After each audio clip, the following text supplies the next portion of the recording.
Chippa, unique नाम, बहुत अलग नाम। और जितना नाम अलग है उतनी ही फिल्म की स्टोरी भी अलग है।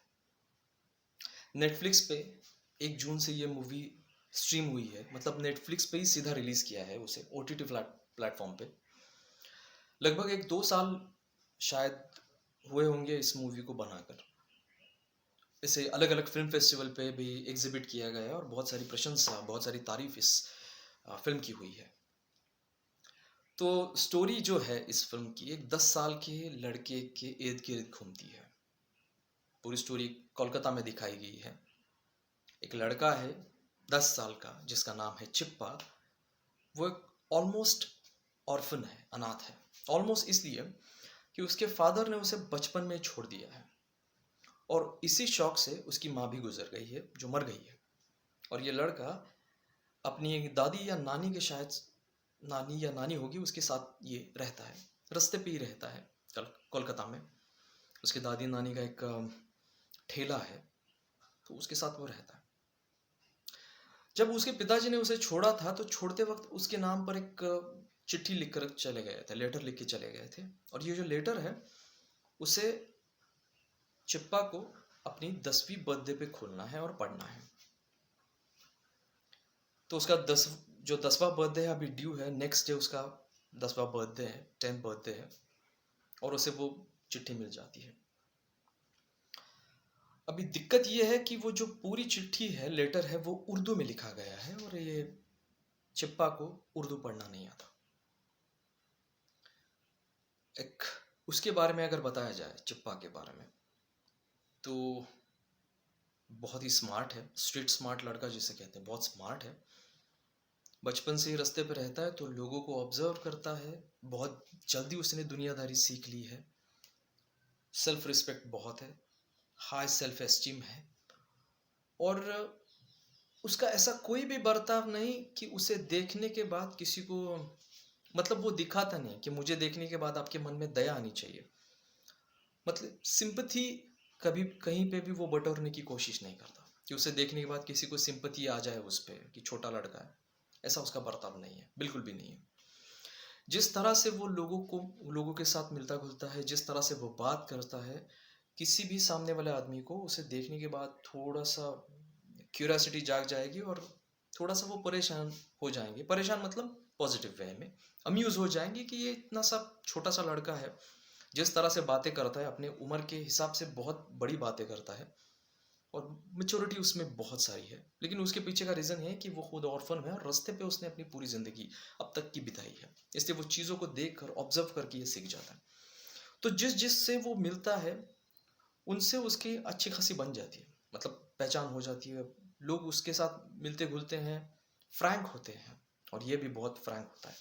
तो जिस तरह से ये आइस ब्रेक करता है कॉन्वर्सेशन के लिए, वो बहुत इंटरेस्टिंग दिखा है। उसमें से जो डायलॉग है वो भी मीनिंगफुल डायलॉग है कुछ जगह पर। तो ये तो पूरा उसका एक पर्सनालिटी है और उसे स्केचेस बनाना या पेंटिंग बनाना बहुत अच्छा लगता है।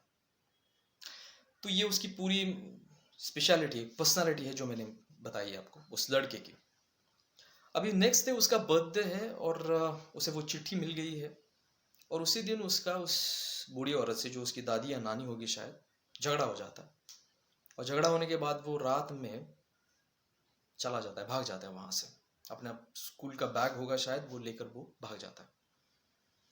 और भागने के बाद उसके दिल में, दिमाग में एक सपने भी है और एक खोज भी है। खोज उस आदमी की जो उर्दू पढ़ सकता है, और सपने अलग अलग है। उसे गाड़ियों में बैठना बहुत पसंद है, गाड़ी कोई भी हो, मतलब 4 व्हीलर हो, 2 व्हीलर हो या फिर साइकिल हो, डजेंट मैटर। उसे गाड़ी में बैठना है और जो ठंडी ठंडी हवाएं आएंगी उसके चेहरे पे, उसे फील करना है। छोटा सा सपना है, मतलब उसकी वो कह सकते हैं उसकी विश है। तो अलग अलग प्रोफेशन के लोगों से उसकी मुलाकात उस रात में होती है, जिस रात में वो भागता है। और जिससे भी मिलता है उसे फ्रैंकली बता देता है कि मैं घर से भागा हूँ, बिना किसी झिझक के, बिना किसी हेजिटेशन के। तो जो यूजुअल सवाल किसी के भी दिमाग में आते हैं, वो सारे सवाल वो लोग उससे पूछते हैं कि तुम्हारे माँ बाप तुम्हारे लिए फिक्र कर रहे होंगे, चिंतित होंगे। उसके बाद वो भी बस स्टोरी बता देता है कि उसका भाई कोई टेंशन नहीं है। तो वो मैंने जैसे बताया कि ऐसी कोई चीज़ें वो नहीं करता कि सामने वाले को उस पर दया आ जाए। अपनी ज़िंदगी में मस्त है वो, मस्त मौला कह सकते हैं, और उसे किसी से भी कोई सिंपैथी की एक्सपेक्टेशन नहीं है। वो जो ढूँढ रहा है, वो ढूँढ रहा है। तो मैंने जैसे बताया कि अलग-अलग प्रोफ़ेशन के लोगों के साथ उसकी मतलब मुलाकात होती है उस पूरी रात में। जैसे एक टैक्सी वाले के साथ, एक पुलिस वाले के साथ, एक सोन पापड़ी बनाता है उस आदमी के साथ।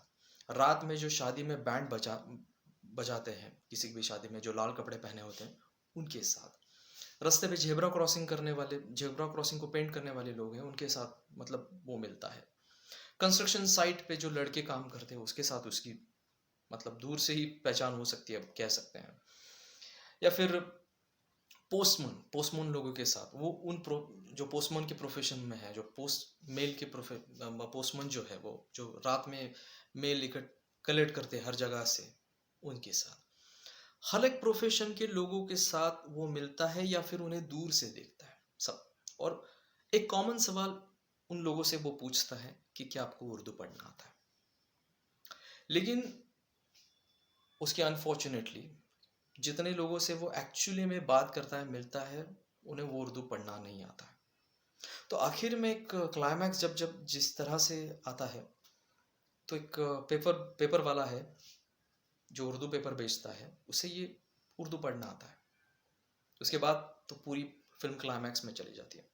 ये जब रात में हो रहा है, तो वो रात में यहाँ वहाँ पे घूमता है, तो उसे देखने के बाद as a audience, as a viewer, हमारे दिल में एक डर पैदा होता है। चिंतित होते हैं हम उस लड़के के लिए, कि हम सोचते हैं कि एक 10 साल के लड़के के साथ क्या हो सकता है जो अकेले घूम रहा है। हम जितना अंदर से वल्नरेबल फील करते हैं, उतना वो फील नहीं करता।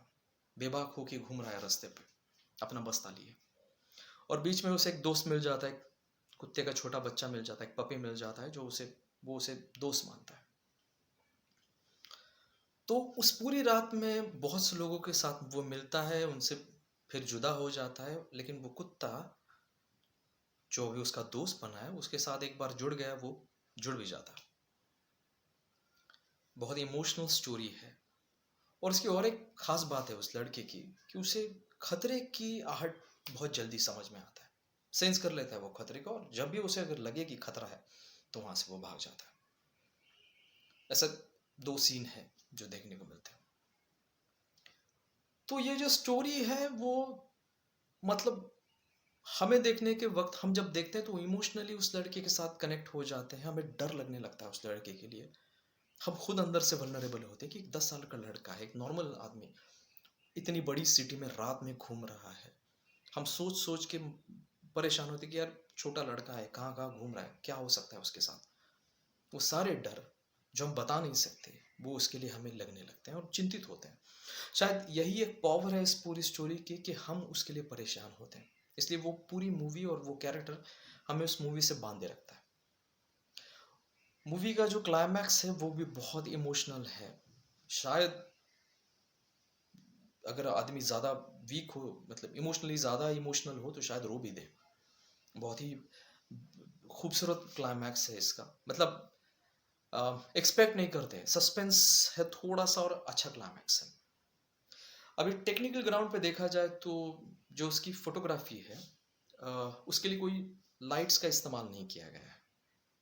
मतलब जब वो शूट करते हैं तो वो अपनी खुद की एक लाइट लगाते हैं, मतलब अलग अलग एंगल से, ताकि चेहरे दिखें। तो उस लाइट का इस्तेमाल नहीं किया गया है। जो स्ट्रीट लाइट होंगे, जो जो भी रास्ते पे रात में जो जो जिस टाइप के भी लाइट्स मिलेंगे, उसमें वो पूरी शूटिंग निपटा देंगे। तो नेचुरल लाइट्स का जो भी इस्तेमाल उन्होंने पूरे की तरह किया है, और बहुत खूबसूरत तरीके से कोलकाता की छोटी छोटी गलियां हमें दिखाई है। और दूसरी बात है कि जो उसका बैकग्राउंड स्कोर है, वो बहुत ही पॉजिटिव बैकग्राउंड स्कोर है।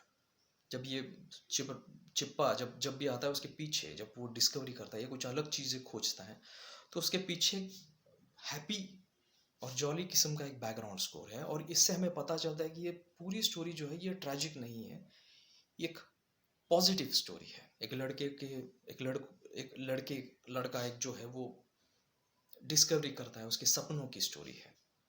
तो बहुत ही पॉजिटिव स्टोरी हमें देखने को मिलती है उस, और ये हमें पता चलता है सिर्फ उस बैकग्राउंड म्यूजिक से। वो बैकग्राउंड स्कोर अगर उतना पावरफुल नहीं होता तो शायद ये मूवी इतनी इंटरेस्टिंग नहीं बनती।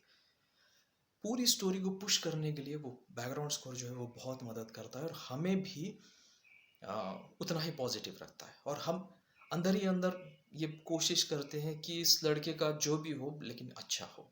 इस तरह से एक इमोशनल बॉन्डिंग उस लड़के के साथ हो जाता है, और बाद में ऐसा लगने लगता है कि ये इसके साथ तो बहुत पुरानी पहचान होगी हमारी। बहुत बेहतरीन मूवी बनी है, और जैसे मैंने बताया उस जो लड़के का नाम है जिसने ये रोल किया है, सनी पवार। इसके पहले इसने सीक्रेट गेम्स में छोटे गणेश गायतोंडे का भी काम किया है, और एक हॉलीवुड मूवी लायन नाम की, उसमें भी इसने काम किया है। बेहतरीन एक्टिंग की है, डायलॉग डिलीवरी भी बहुत अच्छी है इस लड़की की। बाकी और भी है जिन्होंने अपना अपना कंट्रीब्यूशन मूवी में दिया है, छोटे छोटे रोल है लेकिन बहुत बेहतरीन निभाए हैं। अगर किसी को मसाला मूवी देखने में ज़्यादा शौक है, इस टाइप की मूवीज़ उन्होंने कभी देखी नहीं है, तो शायद बोर हो सकते हैं लोग। लेकिन जिन्हें कुछ हटकर देखना है, कुछ ड्रामा फिल्म देखनी है जिसमें मेलो ड्रामा नहीं है, प्योर नेचुरल ड्रामा हमें देखने को मिलेगा, और चीज़ें नेचुरल देखने को मिलेगी। ये लगता फेबल है लेकिन बहुत रियलिस्टिक है। तो अलग कुछ देखना है, अलग कुछ एक्सपीरियंस करना है तो चिप्पा इज मस्ट। नेटफ्लिक्स पे स्ट्रीम हो रही है, बहुत ही खूबसूरत मूवी है। चलिए फिलहाल यहीं पे रुकते हैं, अगली वीडियो में नई मूवी, नया ट्रेलर, नई वेब सीरीज इसका रिव्यू करेंगे। Thank you.